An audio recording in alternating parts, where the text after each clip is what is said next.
Hey everybody, Msfs Simmer here. So, welcome back to London. Pretty iconic view there. Feel a little bit off here.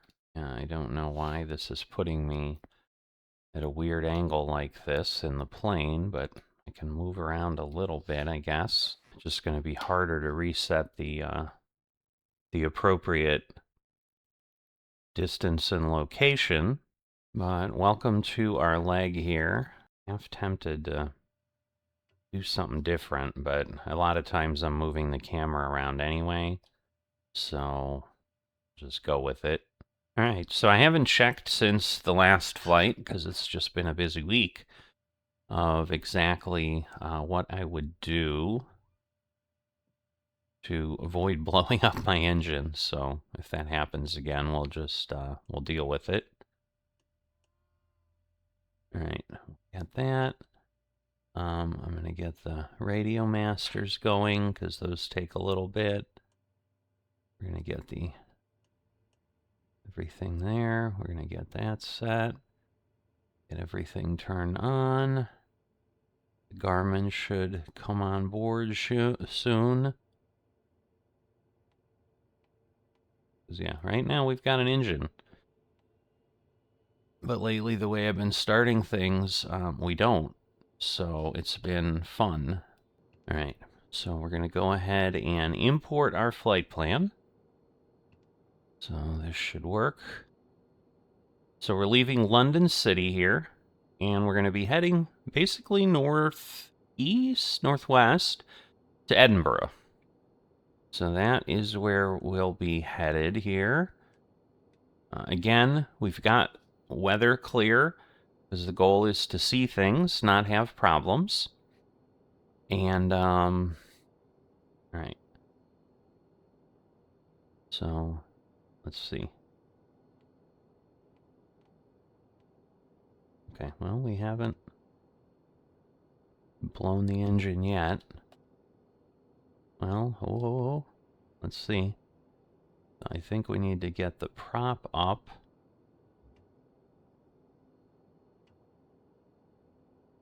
Stop going up. All right, so there we go. So maybe we got lucky. The engine condition hasn't exploded. All right. So I inadvertently maybe did it right. Get that turned on.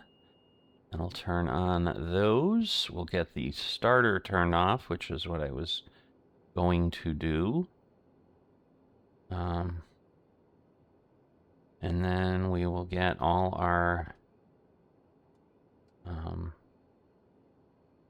instruments going. Gonna get our taxi lights moving. So we want to get going here. And yeah, not sure if we're going to... We'll try 2500 again. We had some problems with frame rate, but that didn't get resolved. And so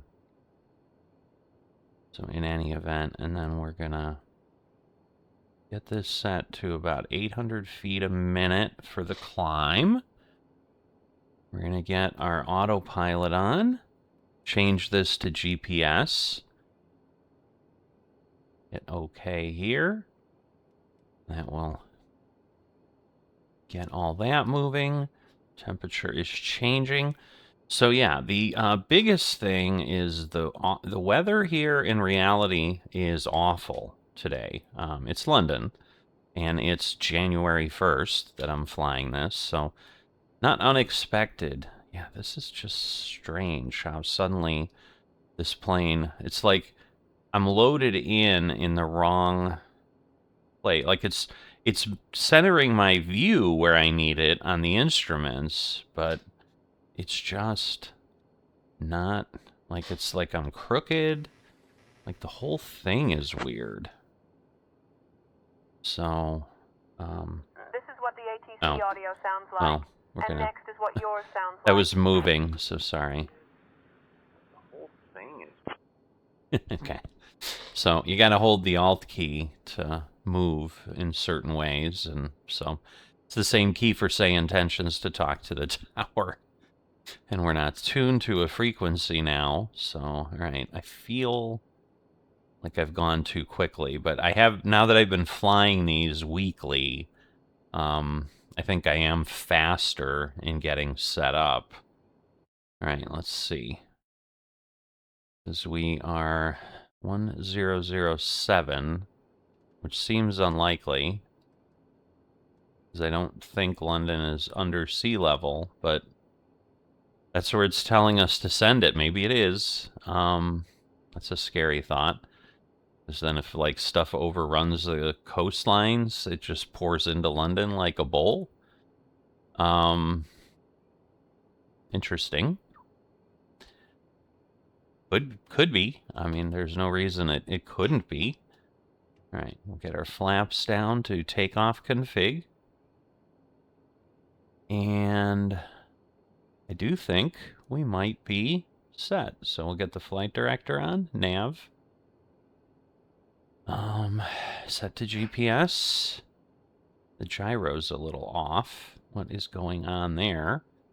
Everything is on, but man, I'm worried this whole airplane is botched up. Oof. Well, if we see something weird, I guess I'll start it over, but if not, we'll go from there. But I mean, let's see. Can I see? Yeah, the flaps, like, controls work. So everything is solid there. Anyway, all right. So I think we're good. So we're going to take off on 09er. If you're unfamiliar with the process here, basically we are flying a preset set of flight plans. So leg 23 here is this one. We're starting down here, just trying to give you a nice view on Navigraph. And you'll see we've got 1, 2, 3. There's 2 waypoints up there, then the airport. We've got 3 clusters of waypoints really close together. So if you're choosing to use the SayIntentions Tour Tuner, I put all of these out there so that when the Tour Tuner is resolved, it is still not fixed, so we're not going to use it as we like at this point. I'm just going to talk to Sarah. I did kind of ask again, hey, are we still getting a fix near the end of the year? And he responded, it'll be close. So I wasn't expecting anything to be ready today at the first, but I just wanted to make sure it suddenly wasn't like, oh, I completely forgot about it. Now it's going to be March. I just need to know. I can make do without it because we have some narrative and we know how to work around it with Sarah in SayIntentions. And so Sarah is just a tour guide that we have. So nothing fancy, unexpected, whatever. So I'm trying to get my my information up. So we're going to go ahead and we're going to disconnect the parking brake. And we're going to throttle up. And we're going to head to runway 9er. And we're just going to take out that way. So there's a 14-knot cross breeze across the runway here. Again, no collisions, so we're a little less. Well, I guess we can collide with that. Okay, that's interesting. Are we? Whoop, whoop, whoop. Okay. So no collisions with certain things, but certain things obviously we do.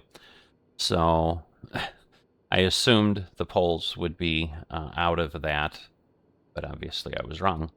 So let me head through here, because, yeah, we need to get toward the runway. What?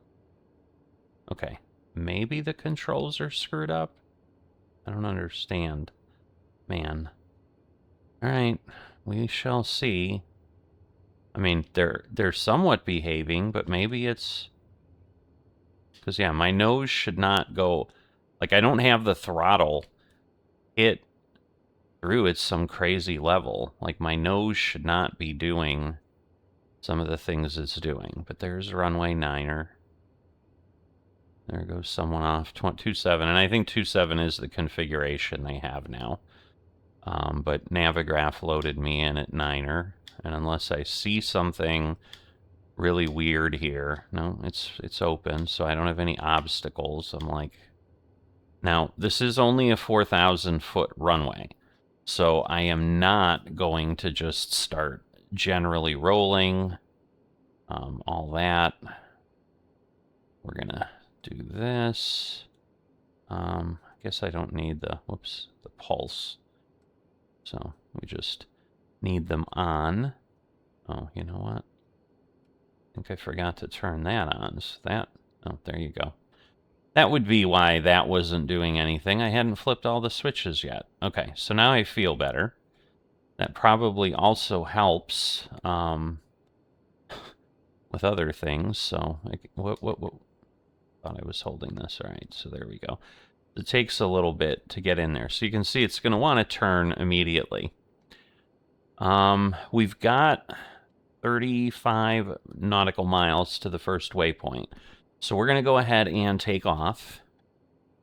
So I'm going to throttle up here while holding the brake, because again, we're a bit short on the runway, so I do not want a slow roll like I normally have.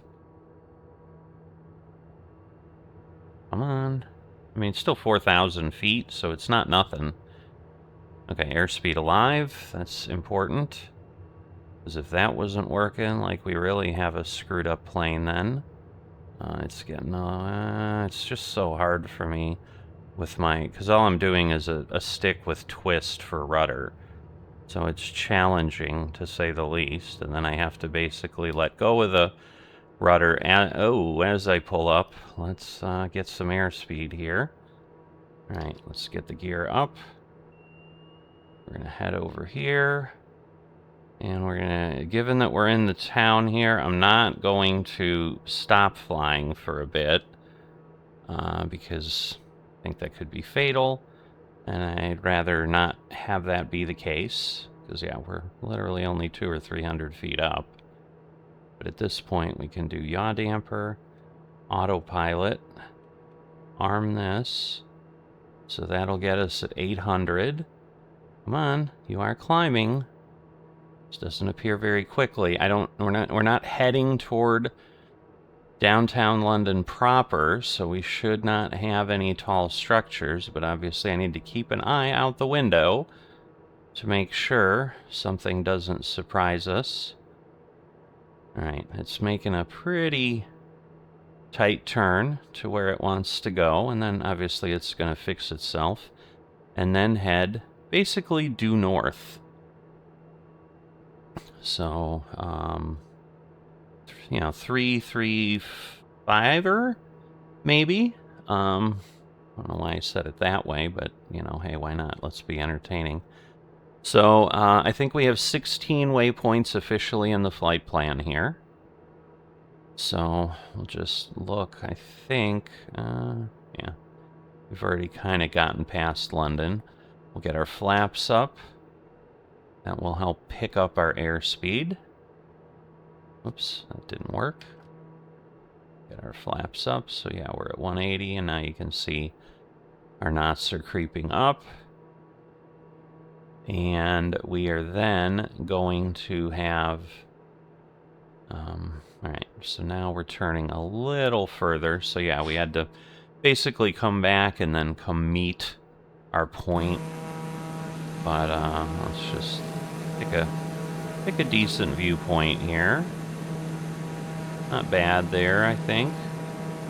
Because we're going to want to be able to see things. I'd say the frame rate's better. I'm going to pull up that to see. Okay, yeah, we're getting 22. I'm targeting 30 is what I have set right now. We'll see if it can get us there as it climbs, as we get out of... so it's saying it's capturing, which I suppose, because that's what capped is there. I mean, it's got to get to 2,500 is what I'm trying to fly at, and that should ultimately do some things. Now, it has put clouds down to high. A lot of times it's stuck in ultra. There was an update. I did see that the recent update had something to do with the clouds, but I'm not technical enough to understand what they've explained that they've done, but we're all good there. So anyway, before we get there, because we're already under 28 nautical miles now, the other thing I do need to do is speed myself up here a little bit. So we're going to pop that up, and we're just going to be careful. I'm watching my RPMs there. Obviously, I don't want to redline it, but the TBM, one of the reasons this is a great plane for this, and probably why the author set this series up that way, is it has this, I don't know, turbo, in essence, and it says it's a flap setting, so I don't know if it really does anything with the flaps, or if it just opens something else. But it gains 10 to 15 knots on a plane that's flying like 200, so it gets us closer to 220. Sometimes we get to 223, 225. It just obviously depends on the winds. So you can see where the arrow's just about there to 220. Again, we're nice and red. We're gonna put this back so we know how high we're flying in case I forget, which I won't. But anyway, let's talk about the start here. Our departure from London takes us north to the old RAF airfield at Duxford. During World War II, this was the home of the U.S. 4th Fighter Group, the highest-scoring U.S. group of the war. From 1942 to 45, the whole of East Anglia was dotted with airfields used by the RAF and the U.S. 8th Air Force in the bombing campaign against Nazi Germany. Most have been abandoned, but remnants can still occasionally be seen. We'll visit one of those in a bit. All right, so again, the creator loves history. At our 12 o'clock, about 5 kilometers out, you'll spot Harlow Town Park. This isn't just any patch of green. Harlow Town Park is one of the largest urban parks in Britain, covering nearly 164 acres. It was officially opened in 1957 and designed by the renowned landscape architect Dame Sylvia Crowe. The park is famous for its themed gardens, including a beautiful water garden and a walled garden, and even has a petting zoo. From up here, you can appreciate just how much open space it offers in the middle of town. All right, so without having a VFR tour loaded and operating appropriately, so the bug that happens right now is she will load the tour when asked, because normally you would do that once airborne. That's the instructions. You don't do it on the ground. And then the first waypoint works, and then she says, and that's our tour. And wraps up and then gives you information about everything you've seen that you haven't seen yet because we haven't been there. And then more importantly, she doesn't operate as she should. So the way it should work is we've got basically geofences around waypoints, and when we break that geofence, she triggers whatever she's going to say about that. And really all we do is give her a name of where we're going, and then it kind of becomes that. So similar to what we ask. So, as we get closer, we're going to talk about the RAF field at Duxford. But yeah, basically this is my normal setup. You can see the distance here. You obviously also have it, up above. No, you don't, because I forgot to start. All right. Well, this can usually get fixed, so let's see. You got to start FSU IPC, and yeah. So let's see, because it may. I apologize for that. But there we go. Now you've got information, including where we're at. But more importantly, it may not count for my my flight for Firefly Air, which doesn't matter in the end. But yeah, so I'll do it this way. You'll see how far you are. I'm glad I checked it this early. So, and you can see it's telling us 273 nautical miles to go, but the actual distance on this flight plan, 421 nautical miles, I believe. Obviously, we've done about 20 of it already, so we're probably near about 400. So it's not quite as different. I think we flew about 3 times as far on the last leg than just a direct flight GA that you would normally do. If you're just doing VFR, you kind of go point to point unless you're looking to go see stuff, and that's actually how this tour is designed, is to just let us see things like the RAF base at Duxford, or where it was, because it sounds like maybe here there's not anything visible that we'll see. But,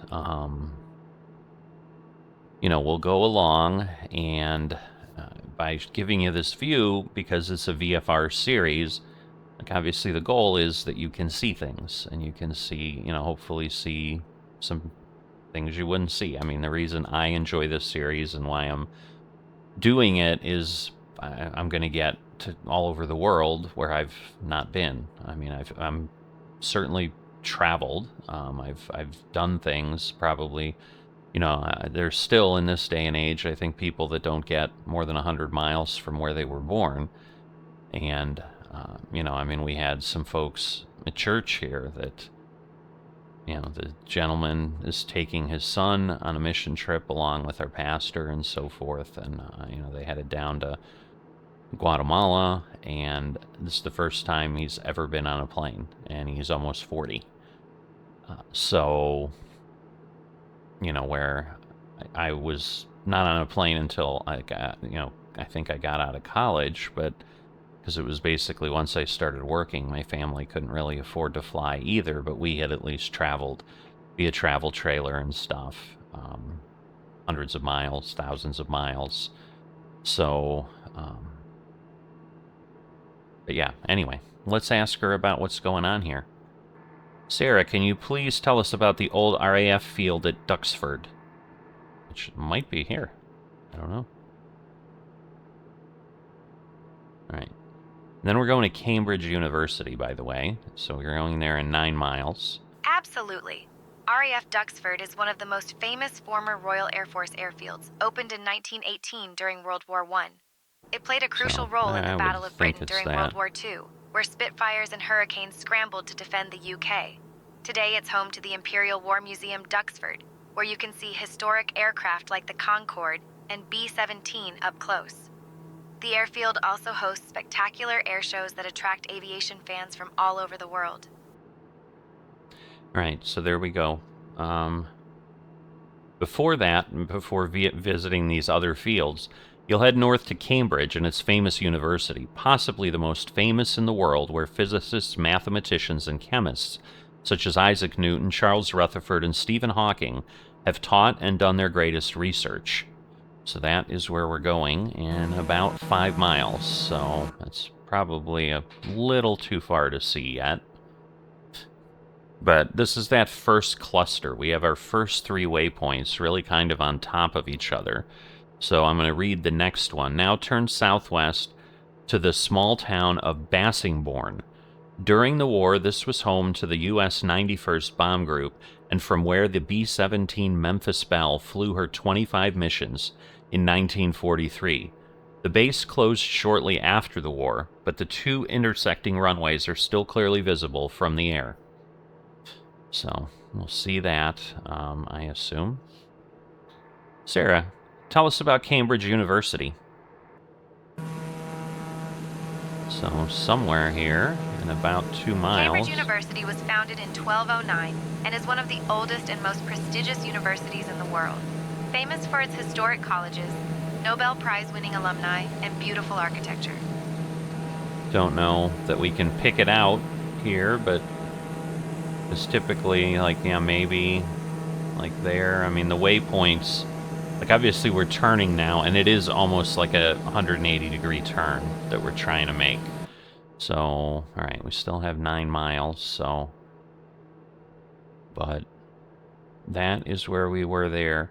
And the benefit here is, if you're interested, pick up a leg. I've got the link in the description all the time in every video in this series that takes you to flightsim.to and the flight plans that I downloaded, which also includes these the Word document with the narrative that I'm looking at. So if this is something of interest to you, to give a shot, even if you just want to, fly a leg or figure out where something is and then pause the sim and, zip around. You can certainly do that and try to find the places, instead of kind of doing what we're doing, which is just flying and getting us there. A lot of times we can see things, but a lot of times it's challenging because, again, we're moving at, 220 knots. That's not slow. All right, let's let her tell us early. Sarah, tell us about Bassingbourn and the famous airfield used during World War II.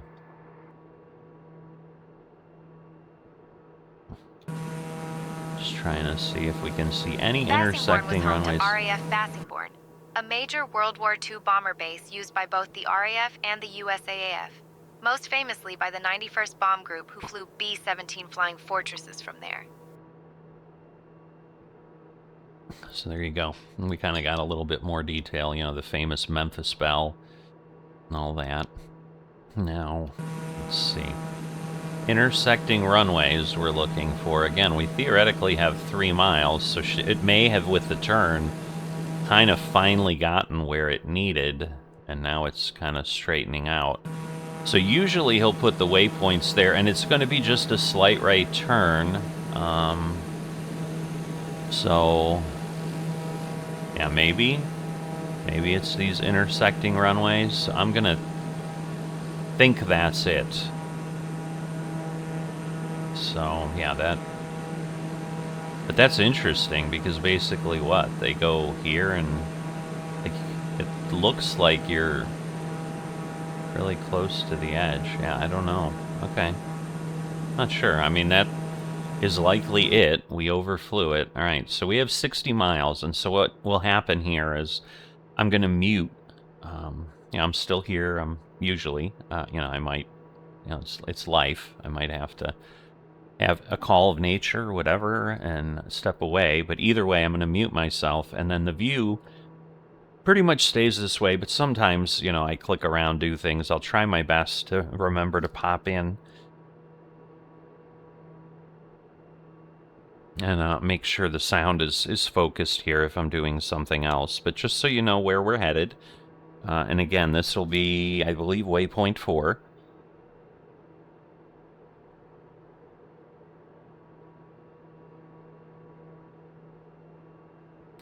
So again, sorry, a sneeze there.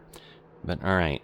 So now we turn west to central England and the town of Stratford upon Avon, the birthplace of William Shakespeare, where you can tour his boyhood home. So that is where we're headed. And again, there's a little cluster. There's only 2 waypoints near each other. So we'll cover that. And there it says, from here, it's just a few miles north to Warwick Castle. The original wooden fort was built by William the Conqueror in 1068, then rebuilt in stone during the 12th century. It was then upgraded again 2 centuries later during the 100 Years' War, and finally, once more during the 18th century. So that gets us through the next 2 waypoints, but I think they're going to be very close together. But I'm going to mute, and I'll see you as we get closer to Stratford upon Avon.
Since we're so close to Cardington Airstrip, let me tell you about it. Cardington is famous for its massive airship hangars, which were originally built in the 1910s to house the giant R-31 and R-101 airships. These colossal structures are so big that you could fit several football fields inside. During World War II, the site was used for barrage balloon training, and later it became a hub for airship innovation.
Since there aren't any major landmarks right beneath us, let me tell you about Northampton, the closest city.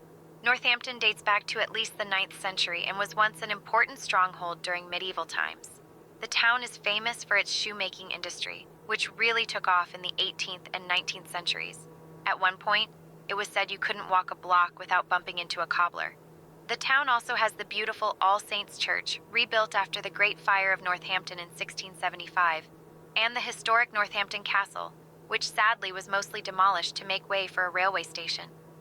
If you look closely, you might spot the River Nene winding its way through town, which has been a lifeline for trade and travel for centuries.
All right, I'm back. I almost missed the fact here that we're coming up on Stratford, so we will go through that. But yeah, couple interesting points. So, she'll sometimes pop in, as you may have heard. Hopefully, you watch the flights, and you never know what you'll hear. So she had two really interesting points. There were some, like, big green barn-like structures. Since there aren't any major landmarks right beneath us, right there. let me tell you about the closest airstrip, Green Farm Airstrip. This little grass strip is a classic example of the kind of rural airfields that dot the English right countryside. here, maybe? These airstrips have been vital for general aviation, crop dusting, and even the occasional vintage aircraft fly-in. Many pilots love them for their simplicity and the challenge of landing on grass, especially after a bit of rain. While it might not have a control tower or fancy terminal, it offers a real taste of grassroots flying. Sarah, please tell us everything you can about Stratford upon Avon. So here we go. So this is where Willie came from. Stratford upon Avon is the birthplace of William Shakespeare, founded in the 12th century, and is famous for its half-timbered Tudor buildings, the Royal Shakespeare Theatre, and the scenic river Avon that runs through the town. So there's the river. Don't know from this height if we're going to be able to see a whole lot. And again, now we're going to the castle. So that is, well, I can't tell, but it's got to be close. So I don't want to change the view because it's lined up nicely. But, it should be pretty close. And the next one's not too far away, but it's far enough. So again, there'd only be one of these waypoints in the Tour Tuner Guide. And I did Stratford upon Avon. Back in the other group, I did Cambridge, because I figured that would be more interesting to people than two RAF fields that aren't used anymore. Alright, so yes, it's not a 180-degree turn, but it's a significant turn. So there we go, 4.5 miles. So we've still got a little bit, and this is the one that was first wood, then rebuilt in stone, and then upgraded, and then upgraded again. So that's one of the first ones on this tour that I've seen that had that much activity. So maybe there, I don't know. Let's see, 2 miles. Sarah, give us some information on Warwick Castle.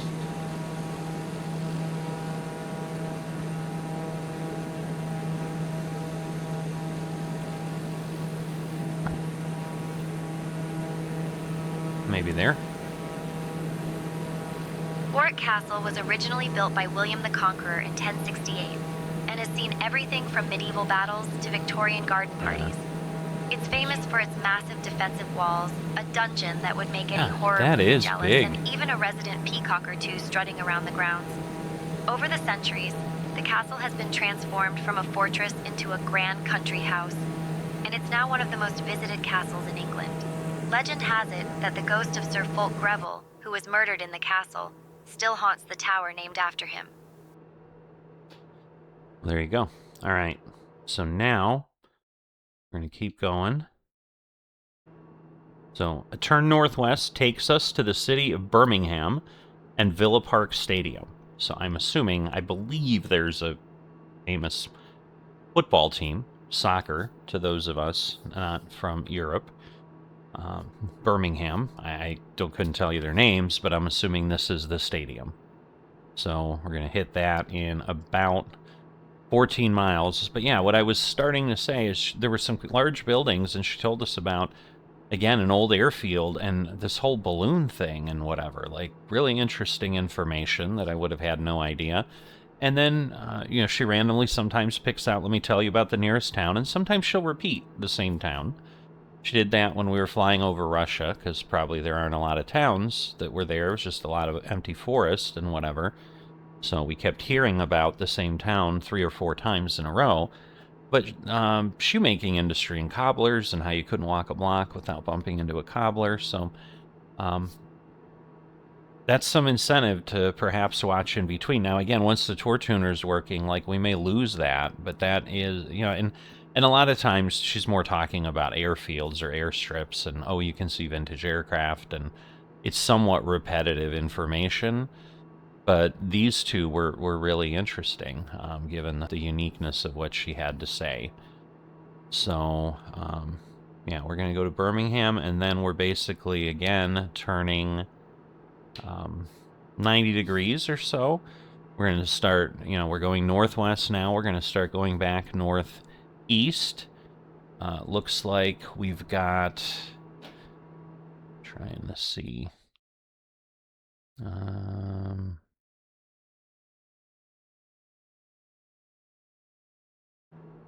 So it looks like, yeah, it's telling us about 221 to go, if I'm reading my other interface correctly. Good news is frame rate's staying up around 30, so should be a much better experience than last episode was, even though clearly we've got some pretty busy landscapes below us. But again, it's England, and there's a good amount of people.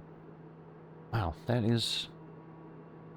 I'm just looking at it from the perspective of layouts of, what we see in the U.S., and because it's almost like they have, like, streets, but they have a lot of greenery and forest in between some of them. So see, like, this looks like one street with some trees down the middle, but then, like, the spacing to the next street, it's just much bigger. It's a lot more...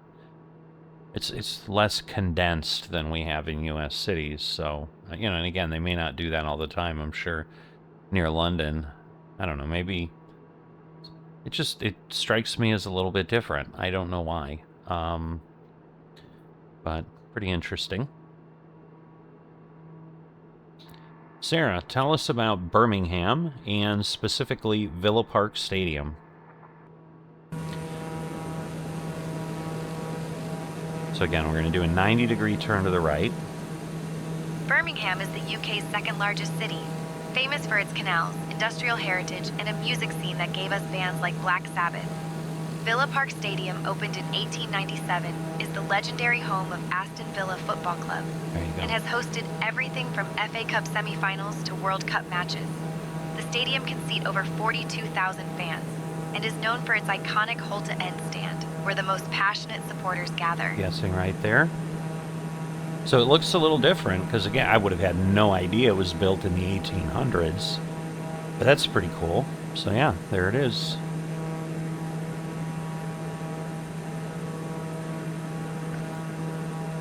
Alright, so now we're turning. Now we turn northeast to Nottingham, just about 10 miles south of Sherwood Forest, both famous from the tales of Robin Hood. And we've got about 35 miles, so no, that is not Sherwood Forest there. We got a long way to go, and again, 10 miles south. So in theory, looking out the window here, we'll get a view towards that.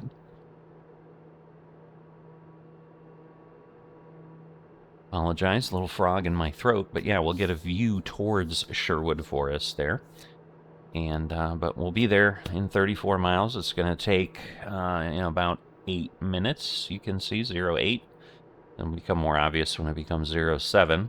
But we're going to now get into some mute cycles, because there's a good distance between each waypoint. I think we've got one where we do have to go like 60 nautical miles, the last couple, just before we get up to Edinburgh. But I will see you in a bit. And who knows what Sarah will tell us.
At our 11 o'clock, about 2 kilometers out, you'll spot Ashas-an-Isabum Bridge.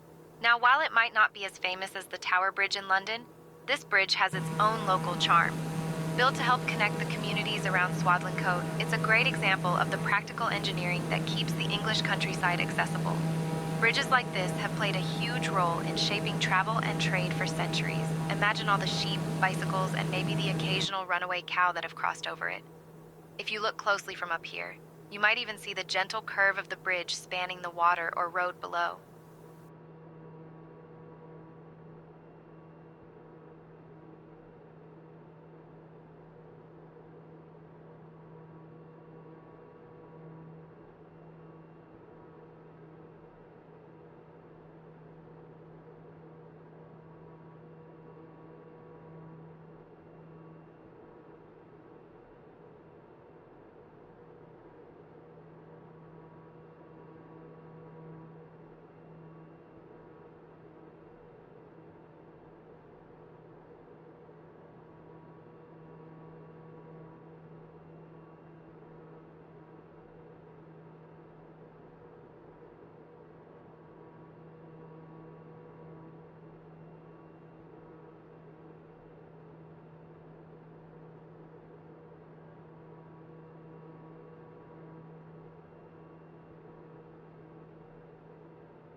Sarah, please go ahead and tell us about Nottingham and Sherwood Forest.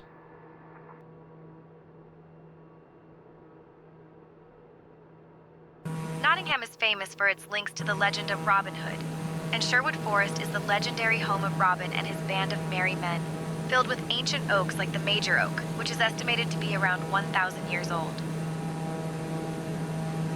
Not sure if those are golf courses, like the grass is really dry. And again, maybe this time of year it would be, because even though I'm not doing real weather, the date kind of stays the same, so it's possible that it adjusts that and says, well, it's winter, so there's not going to be a lot of green grass around or green farm fields. I don't know. Right, but we've gotten through there, and so now our next waypoint, so continue northwest, so you noticed we didn't really turn. Continue northwest to Lincoln Cathedral, a medieval structure that was once the tallest in the world. So, and I will say, this leg is probably the closest we've come yet to kind of what you would do with VFR flying, I would say, where you'd pick out landmarks and you'd be like, well, I'm going to go here, and then, you know, it's easy to pick out from the air, or should be, and then you're like, okay, I've made it here, now I'm going to go here. So when you were doing your flight planning, that's typically how you do a VFR flight plan, is you kind of go from point to point.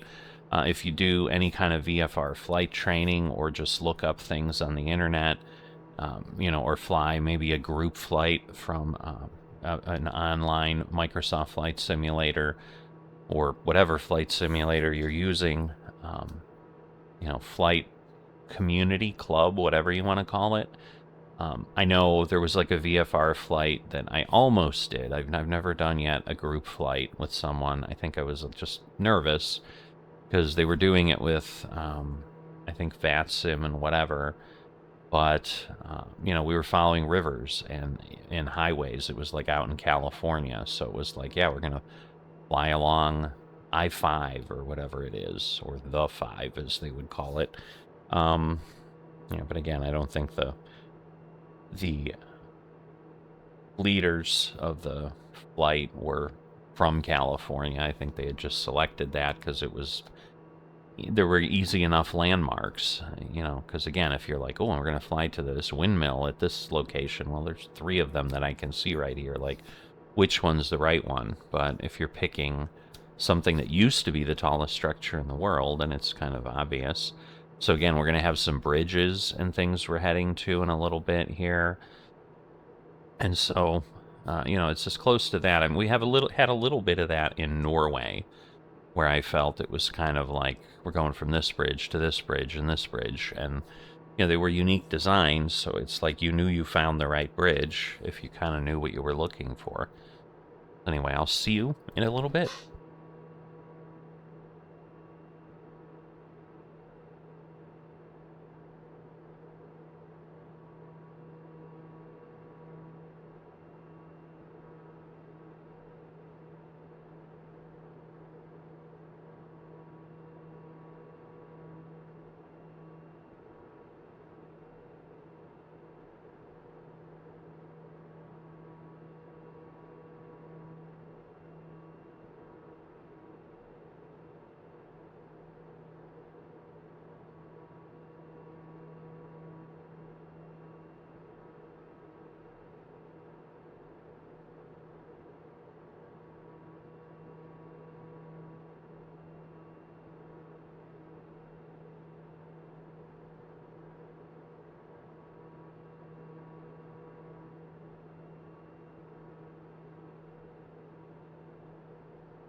Since there aren't any major landmarks right beneath us, let me tell you about Newark-on-Trent, the closest town.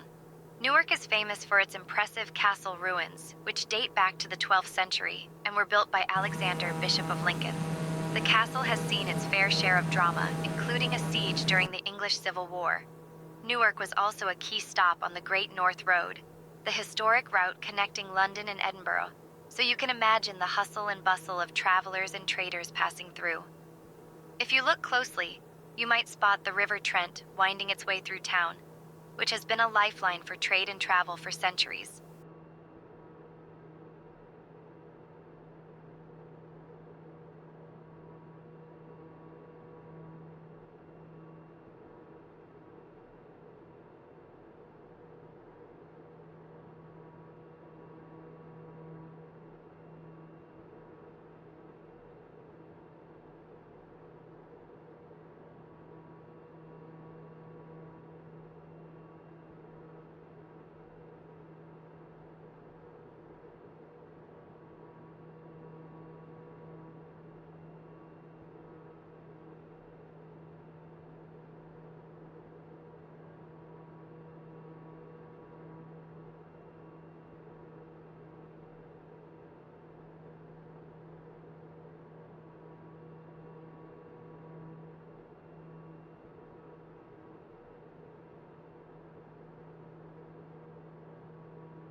All right, so we're getting up here. Sarah, please tell us about the Lincoln Cathedral. So we're going to get this a little late, but I'm sure it's right there. So again, easy to see. Lincoln Cathedral, completed in 1311, was once the tallest building in the world and is famous for its stunning Gothic architecture and the legendary Lincoln imp carved high up in the stonework. The Lincoln imp, I think she said. But as it leaves the screen there, we'll pop off. It's just quieter back in the cockpit. All right, so now turning north takes us to the bridge over the Humber River. And then where we turn northwest toward York Minster, a classic Gothic cathedral in the city of York, for which New York is named.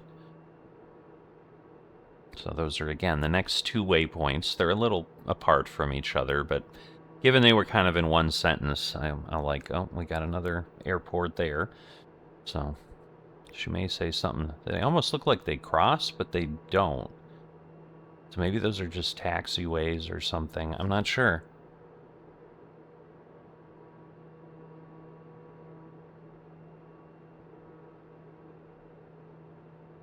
Apologize, a little coughing here.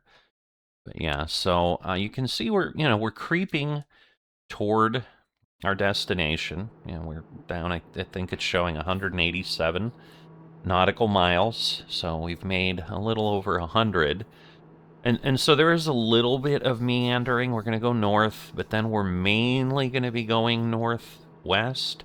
There's going to be another leg that's going to go a little straight north, but, we'll slowly get there. We'll get to Edinburgh. It was interesting about that one town she, again, tossed in there, that there's a road between London and Edinburgh, which I think she called the Trent Road, along the Trent River through that town. So, yeah, a lot more interesting information here over England, and I'll just be curious where this series takes us, but definitely would encourage you. If you haven't liked or subscribed, please do those things. Obviously helps with the YouTube algorithm, gets it out to more people. And as the community grows, we get more feedback. People ask questions and so forth. Got a few ideas. I've been, watching some other YouTubers. Again, I'm of an age, but yeah, I mean, this is, and the ideas are centered around just like the hobby for, older folks and whatever. And there's a gentleman who's done several videos on that, honestly, and done an exceptional job. So I'm not looking to say, hey, I can provide better information than he can, but I can certainly just share my perspective on it. Really being one of those people who kind of ultimately picked this up after I had turned 50, even though I had looked at it way back in the day when flight simulators first came out, and obviously didn't look anything like what we have today. But, so if we get a bigger community and people ask questions and, hey, did you ever think of doing a video on this topic or doing this or whatever, that gives me some ideas that I'm not just thinking of things on my own to put out on the channel. And obviously, yes, the staple is just The Sims and doing them and sharing that with folks who just want to follow along and so forth. But another airport, which, again, she may just suddenly pipe in and say something about. But not surprising that in a more populated country like this. But yeah, it's interesting because we're not that far removed. It was 3-4 legs ago that we were kind of coming out of Russia, and just how little there was there, even though they have so much land. And, we can have the debates and the philosophical arguments about, does that show the difference between, look how populous and interesting in our Western way of thinking of a capitalistic society like the United Kingdom can be versus, while they have a lot of land, the communist system in Russia. how it has not resulted in so many people sprawling across the vast areas. And again, I don't know that they're honestly further north. I mean, if we think about how we got here, we really were just kind of heading west the last couple times. So, in theory, it's as cold in the areas of Russia that we overflew as it is here. Yes, they're out in the sea and they're an island. Since there aren't any major landmarks right beneath us, let me tell you about the closest town, Brigg. Brigg is a small market town with a history stretching back to the Domesday Book of 1086. It was once a bustling hub for river trade, thanks to the River Oncombe running right through it. The town is famous for its historic Thursday market, which has been held for centuries and is still going strong today. If you look closely, you might spot the old Corn Exchange building, a reminder of Brigg's agricultural roots. Right, so we can see the bridge we're heading toward right there. So we're going to ask Sarah about that. Sarah, please tell us about the bridge over the Humber River.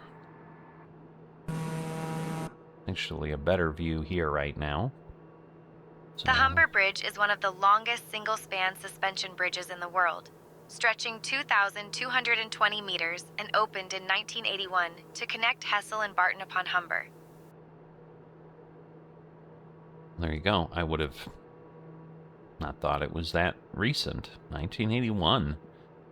So that bridge is younger than me. Amazing. But especially, again, given what we were talking about, I mean, you've got things here in England that, we're talking about things in 1000. Now we're, almost 1,000 years later before this bridge showed up. But again, I mean, think about, like, at that time, they wouldn't have had the understanding and the technology to build a span over something this wide. This is a big river. 2,200 meters, I think she said. I think 1,700 something, 1,760 meters is a mile. So, this would be Mississippi size as far as width. So that's pretty impressive. Now we are going to turn to the left and start our journey through a couple waypoints northwest. Again, we're going to York Minster. Now it says a single span, so I'm confused with a couple towers. And maybe it just means between, or, well, I guess it's just one tower in the middle. The others are on, I don't know. I don't understand, like, I'm not a bridge architect, so a single span, just to me it doesn't look like that, but I don't know what constitutes that. Interesting pattern down there of paths, roadways. I don't know what I'm looking at, but... Alright, so 25 miles to York. I will talk to you in a bit.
our 11 o'clock, just about a kilometer out, you'll spot Major Bridge Park.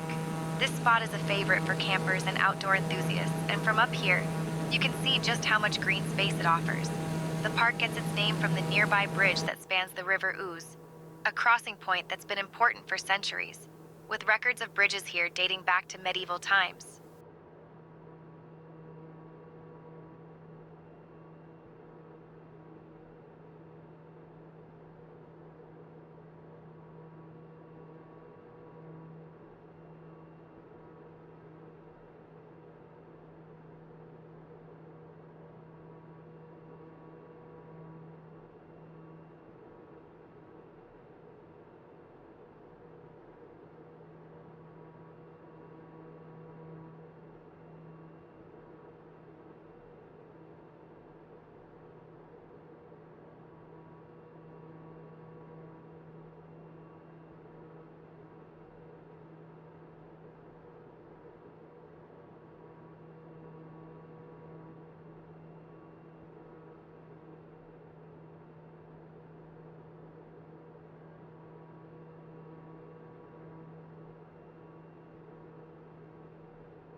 All right, so once again, VFR flying, likely that's York Minster.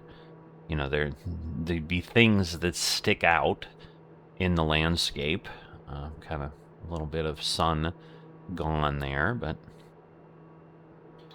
Sarah, tell us about the town of York and York Minster.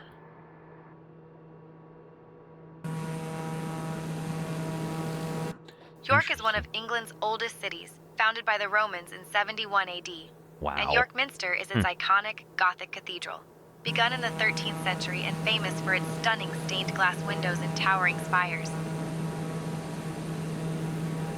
Oh, that was shorter than I expected, but... Sarah, can you tell us about some famous people from York? I don't know, given how old it is, let's see what we get. Absolutely. York is the birthplace of Guy Fawkes, known for the Gunpowder Plot, as well as Dame Judi Dench, the Oscar-winning actress, and the explorer William Eddy. Okay. I mean, older ones, newer ones. Judi Dench, obviously, current. But yeah, there we go. As we get closer, I just wanted to make sure we got a good view here. Big rail yard there. Looks like some buildings, but yeah, coming out. Interesting, but yeah. Typical kind of cross pattern of some of the older cathedrals. Nice meandering. I assume this is park space of some sort. All right, so at this point, a little less than 20. So now we're going to go continuing on. We come to Fountain Abbey, the ruins of a medieval monastery. So we're going to do that, and then we're going to have a piece of a sentence. I'm just going to give you the first point. It's going to sound like a whole sentence, but then the next waypoint's going to start with a preposition, and we'll keep going because there's a lot more description of the point after that. But a little bit to get to Fountain Abbey. I'll talk to you then.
All right, so we're getting close here. So let's have Sarah talk to us, but I'm also trying to make sure we get a chance to see it. Sarah, tell us about Fountain Abbey.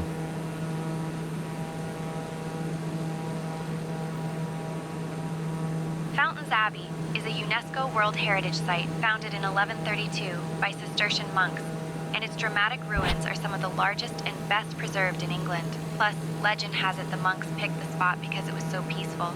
Even the sheep agreed to keep it down. Funny, funny, funny.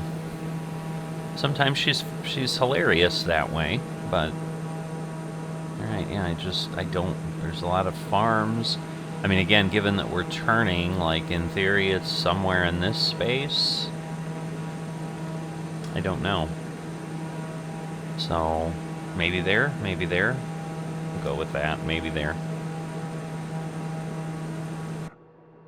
All right. So again, now turning north takes us to Tees Transporter Bridge. So that is where we're heading in 30 miles. So I'll see you in a bit. I thought we were leveling out, but clearly not yet.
At our 3 o'clock, about 4 kilometers out, you'll see the North York Moors National Park.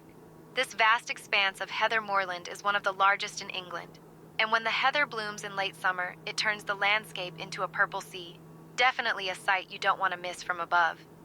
The park was established in 1952 and covers over 550 square miles, making it a favorite spot for hikers, cyclists, and even birdwatchers hoping to catch a glimpse of merlins or curlews. There are also ancient stone crosses scattered throughout the moors, some dating back to the medieval era, which were used as waymarkers long before GPS was a thing.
Alright, so I'm assuming the bridge is there.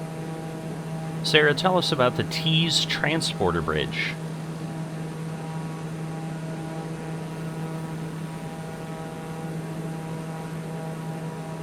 The Tees Transporter Bridge is one of the few working transporter bridges left in the world, opened in 1911, and it carries cars and people across the River Tees on a moving platform suspended from the bridge. Talk about a commute with a view.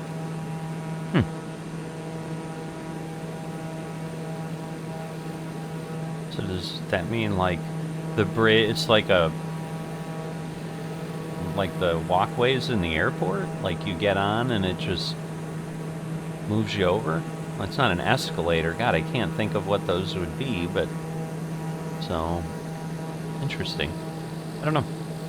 But anyway, so now, on our way to Durham Cathedral, so as I said, that it would start with the preposition. The current cathedral... Let's just make sure it's not very... Okay, it's 16 miles, I think. The current cathedral had its original foundations laid in 1093.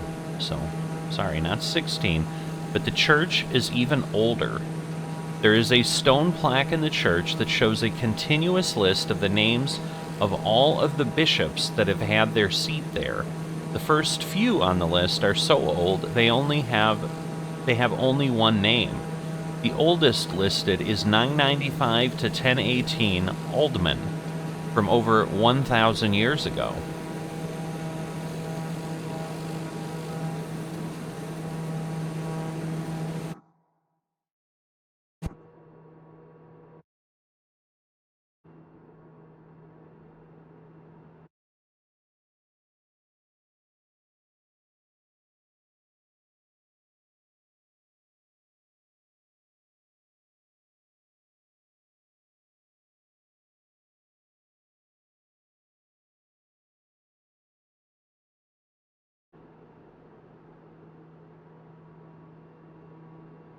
Alright, sorry, I was just trying to get my bearings. So yeah, we're heading to waypoint 13. Just wanted to make sure I was in the right place, because yeah, some of the commentary here made it confusing of, like, am I going to another area or not? I'm not sure. But yeah, okay, I'm clear where I'm at. So yes, in 10 miles we'll be at Durham Cathedral.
Okay, so we're getting there.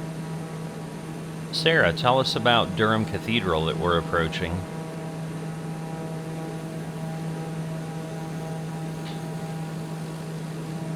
Durham Cathedral is a masterpiece of Norman architecture, built between 1093 and 1133, and is famous for its massive stone vaults and the Shrine of St. Cuthbert, Right which there, made I'm it sure. a major medieval pilgrimage site. So we've got that. So a lot of cathedrals, but that would be expected.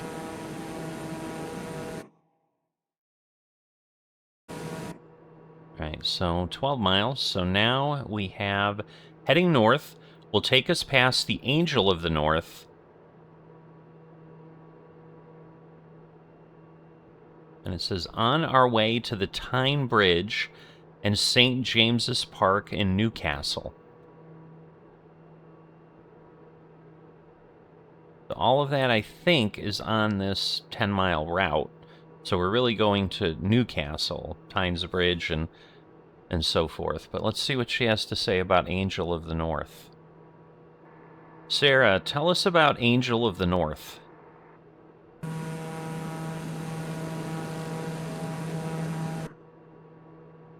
The Angel of the North is a massive steel sculpture by Anthony Gormley, completed in 1998, standing 20 meters tall with a wingspan of 54 meters, and it's become one of the most iconic landmarks in northern England.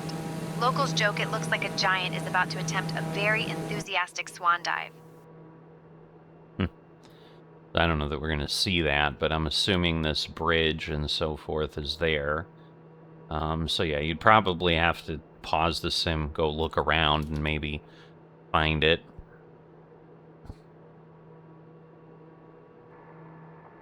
Sarah, I believe we're headed to Newcastle and Tyne Bridge and St. James's Park. Please tell us about all of that.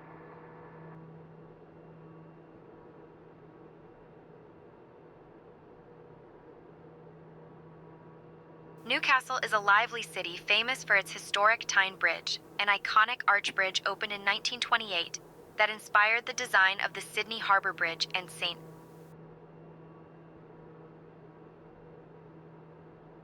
Okay.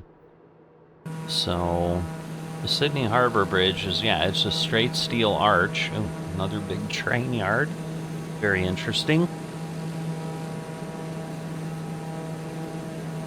Simply from the standpoint of, yeah, that's been a thing I've been spending a good amount of time definitely looking to do some significant derail valley these 4 days that I have between the weekend and a couple days off. So really enjoying that, even though I'm getting my butt kicked. So if you're looking for some entertaining, different simming, yeah, check out the Derail Valley series.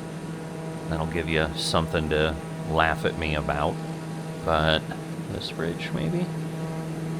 Oh, maybe it's that one. Yeah, yep, it's probably that one. Definitely. That's Sydney Harbor-ish. Alright, so now we've got a longer leg, nearly 50 nautical miles, so here we go, where a turn to the left will take us to Flores Castle, an 18th century castle famous for its gardens. So yeah, these last couple legs are a little bit longer. We're getting up near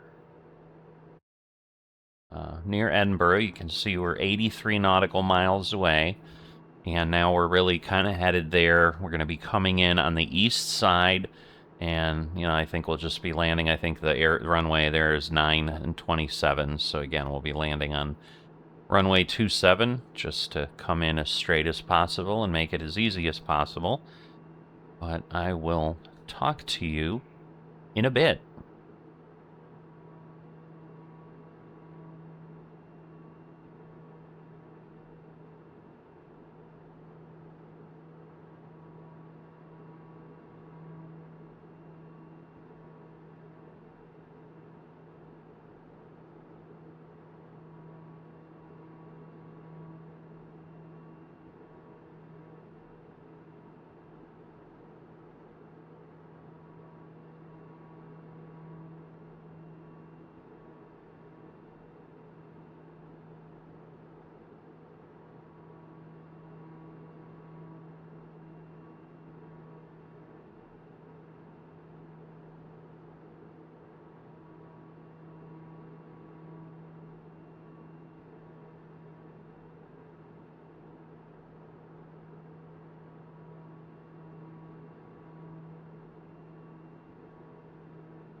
Since there aren't any major landmarks right beneath us, let me tell you about the closest town, Alnwick.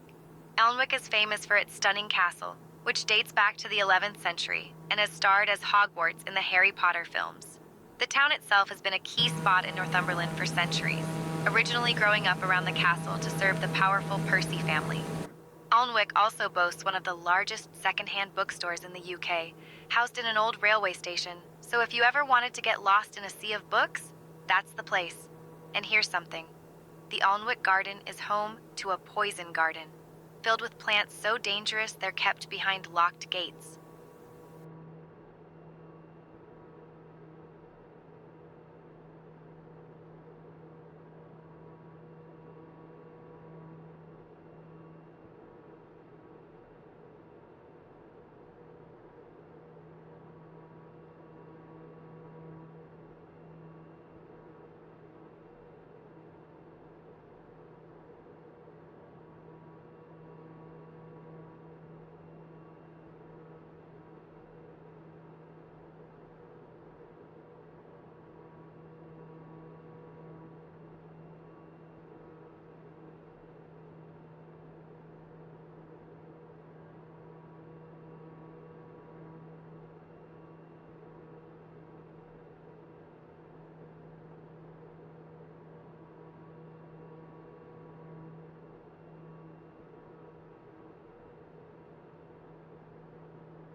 Since there aren't any major landmarks right beneath us, let me tell you about Kelso, the closest town.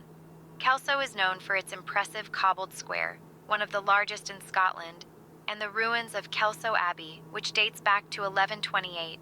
The abbey was once one of the wealthiest in the country until it was destroyed during the Reformation. The town is also famous for Flores Castle, a grand, stately home built in the 1720s and still lived in by the Duke of Roxburgh. Kelso sits at the meeting point of the Tweed and Teviot rivers, making it a hotspot for salmon fishing.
Alright, so we're getting close here. If you're a Harry Potter fan and you missed the commentary at one point that she just did off the cuff about a location, again, I don't know that we could see it, but you'll know where it is.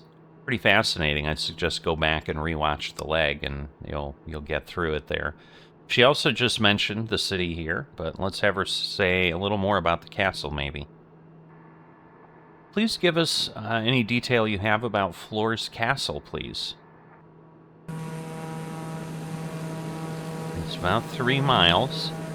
Again, the river Flores we heard, Castle Sam. is the largest inhabited castle in Scotland. Built in the 1720s for the first Duke of Roxburgh and still home to his descendants. The castle is known for its grand Georgian architecture, extensive art collection, and beautifully landscaped gardens. It has hosted royalty and even appeared in TV shows like Outlander.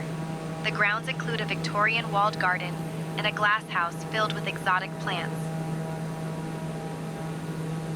Yeah, definitely. There you go. Pretty cool. Nice.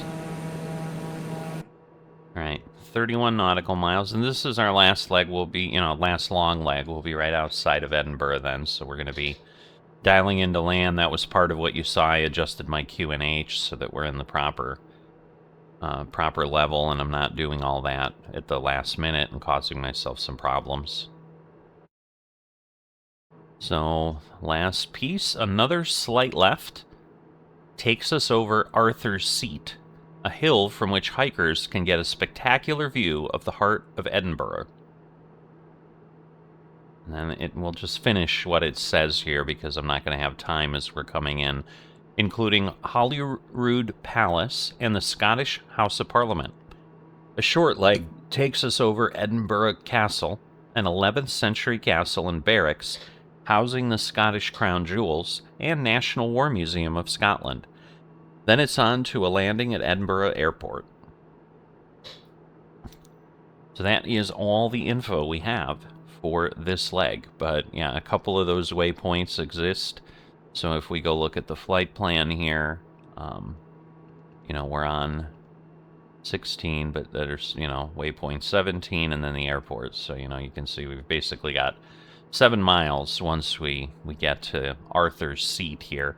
I have noticed, the ground got close to the plane. I didn't feel like I needed to do anything, but Scottish Highlands, I guess, is what we're seeing officially here. But this is part of what I enjoy about stuff like this series, is it gives me context in my head about like where things are in relation to each other. So this has been an unexpected piece of learning for me as we go through this.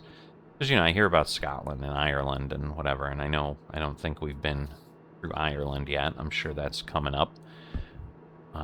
Don't know that we've done much of Scotland. We're just here in Edinburgh.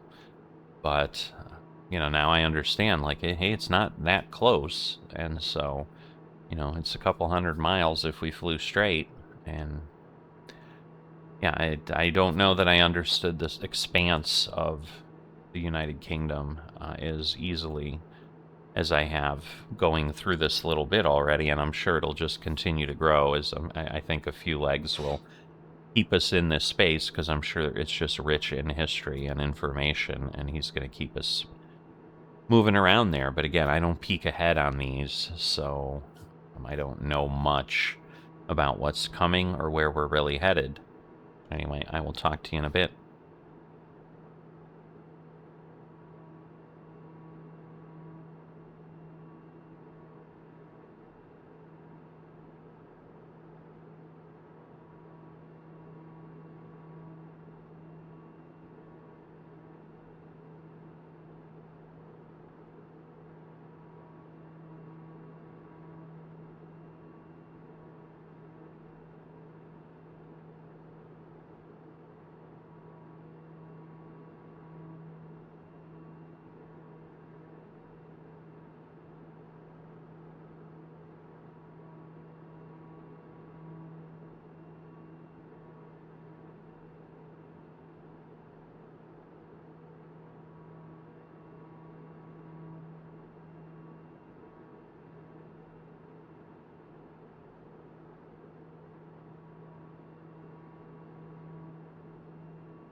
Since there aren't any major landmarks right beneath us, let me tell you about Kelso, the closest town. Kelso is known for its impressive cobbled square, one of the largest in Scotland, and the ruins of Kelso Abbey, which dates back to 1128. The Abbey was once one of the wealthiest in the country until it was destroyed during the Reformation. The town is also famous for Warwick Castle, a grand, stately home built in the 1720s and still lived in by the Duke of Roxburgh.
All right, well, I'm assuming Arthur's Seat is right there. That's pretty obvious. And again, you can see we're about 11 nautical miles out. We're going to take a kind of sharp turn to the left. But at this point, I'm going to go ahead and take us off that. That's going to slow our speed a bit here.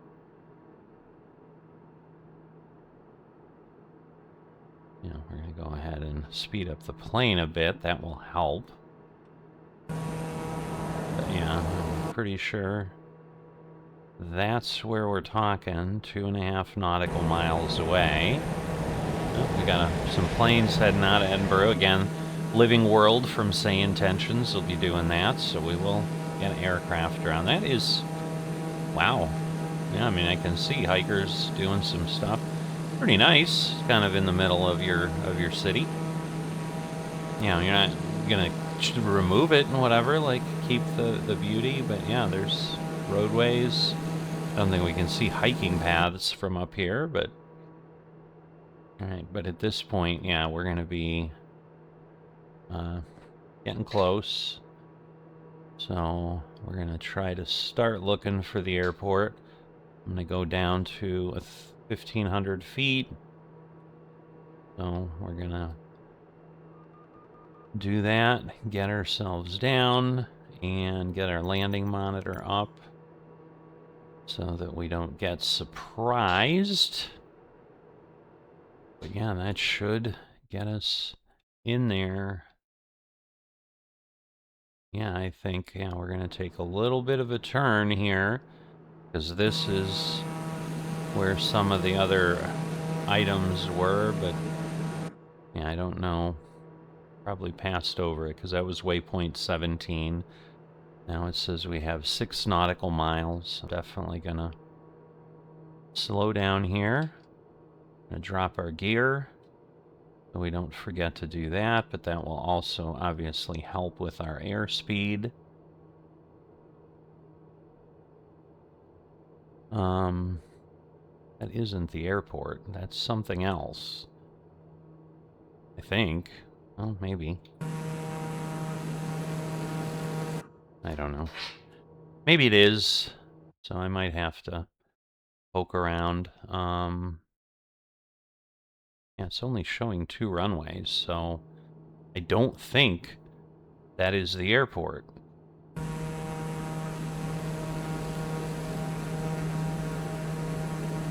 I mean, I'm trying to look. No, 6 and 24. At our 12 on a clock, just beyond the airport, you'll spot the Firth of Forth. This estuary is where several Scottish rivers meet the North Sea, So and it's we're famous for its gonna... dramatic views and iconic bridges. The Forth Bridge, completed in 1890, is a UNESCO World Heritage Site and one of the most recognizable railway bridges in the world. Its red steel cantilevers are a marvel of Victorian engineering.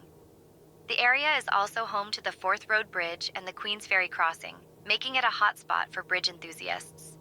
If you look closely, you might even see seals lounging on the mudflats below, or the occasional brave soul windsurfing in the chilly Scottish waters.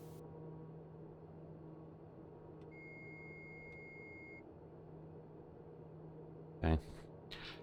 Well, we may not be able to get this to go. Alright, well... So we're gonna have to figure this out on our own, which is less fun, but doable. So... we need to run out, let's see, it'll be 60? Yeah, 60. Is gonna take us kind of parallel, but anyway, let's go this way.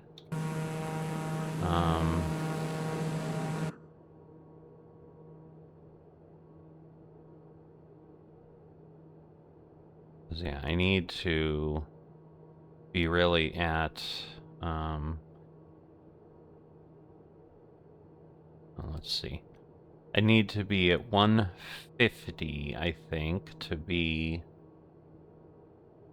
in line. Or no. I'm losing my mind. 330, I think, will take me So right there will take me kind of parallel. I'm trying to do the math in my head. So if I'm at 60 and I'm trying to go 90 from that, like 360 or 0, and then yeah, so 330 should be kind of there. And then what I want to do now is go to 60 and then fly alongside the runway, and then we'll come back. So do that. We should be able to hopefully... Okay. Just checking some things. Yeah, I'm starting to get a little itch to try helicopters again. I haven't done it since, you know, since probably... I don't even know that we had a sim update. We might have had sim update 1, but, alright. So, problem is trying to see the airport. So yeah, I mean, I'm just kind of trying to keep an eye on... There's a nice bridge there. I don't know what that is. Sarah, what bridge are we approaching? The red one.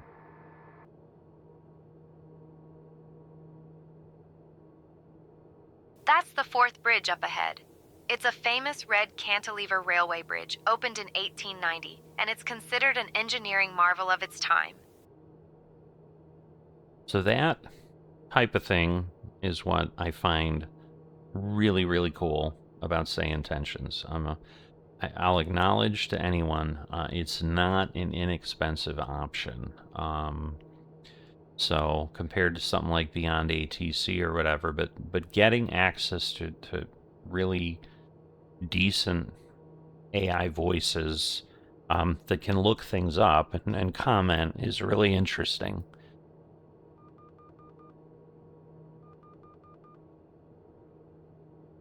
Alright, so I've got to kind of get vertical because, yeah, I think we're just parallel with the airport. So I don't want to turn too early, but yeah, we're basically doing right base is kind of, you know, what this would be called. We're doing the downwind, but we're basically doing right, a really big right pattern because the airport's like way across the river. Maybe here. I mean, because again, we've got a really, like, I'm zoomed out pretty big. But yeah, so now I need to go to 150? 160. No, 150. And then that will be, yes, off of 240. So we're going into runway 24. But yeah, we'll get ourselves on that heading. And then hopefully I can... Because again, I don't know why the navigation wasn't working. Because yeah, the challenge ends up being like trying to see the airport. So I'm going to zoom in a lot here. But I guess we'll watch that plane, and that obviously I'm sure he is coming in similarly. So, alright, we're going to do this. We're going to put one of our flaps out, even though we're a little early here. Just make sure. Can't really tell if I have the wheels. I think I do. But yeah, we're getting really close. So yeah, he's not going into the airport, I don't think. He might be, but... Because yeah, I don't want to be too low. But obviously, otherwise, you know, and again, the problem is I'm doing this by looking at Navigraph, and Navigraph is delayed a little bit from the feed. So, but now I'm looking for the runway here. I mean, we should be 4 miles out. So, is the airport? There it is. Okay. So we overshot it, which is not surprising. But yeah, why I couldn't switch to nav mode, I don't know. So that was unpleasant. But yes, that plane is clearly coming in. So we're going to slot in right behind them. All right, I'm going to go to idle at this point, because otherwise I think we're in trouble. And then we'll get the flaps out. I think, in theory, we're low. Yeah, we had 2 pappies. So I'm going to lower flaps again. That'll give me a little more lift. Obviously slough off a lot of airspeed. But I should be okay. But yeah, that airport snuck up on me a little bit. Maybe it shouldn't have. I mean, I get the argument. But, you know, that's part of VFR world. Alright, it still says I'm low. I can't believe that. I mean, I am only going down 2 degrees or whatever. So, but I don't know that I want to adjust much, because then I'm going to have to, like, dive in. I think I'm okay with my float in here, 144 feet. And then once we cross the threshold, we'll pull back. And then that should get us coming in. We'll flare a little bit. At our 1 o'clock, just a few miles out, you can spot the Pentland Hills. These rolling hills have been a favorite escape for locals since the 18th century, offering hiking, sheep spotting, and the occasional dramatic Scottish weather.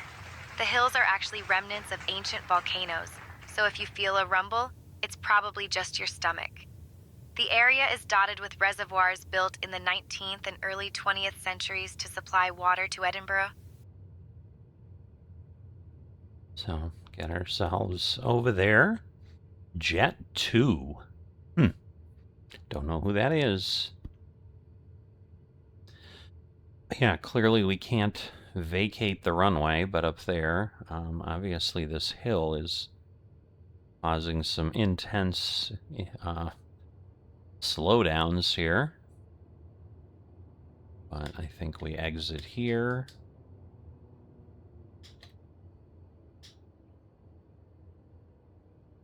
And that will get us off there. And I don't know, again. I don't know that following him is going to make sense, so I'm going to go over here, and I don't know, maybe we'll just park in the grass. I don't know where the GA is. Again, that's not this kind of... It looks like we have something over there, so I'll head over, and then we'll just at least get off the main taxiway. But maybe this is just a maintenance building or something, but there's something there. This could be as GA as this gets, because obviously this might be Edinburgh's main airport. I mean, that you're getting that kind of a jet in here. That's not happening at a tiny field. Oh, this is just like a turnaround, but either way, we're going to call it here. Put on our brakes. And there we go. So, welcome to Edinburgh.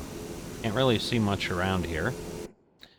But we will get our cutoff there. Get this. Should get a little quieter here. But hope you've enjoyed things. Always looking forward to the next one. I hope you are as well. I will see you next time.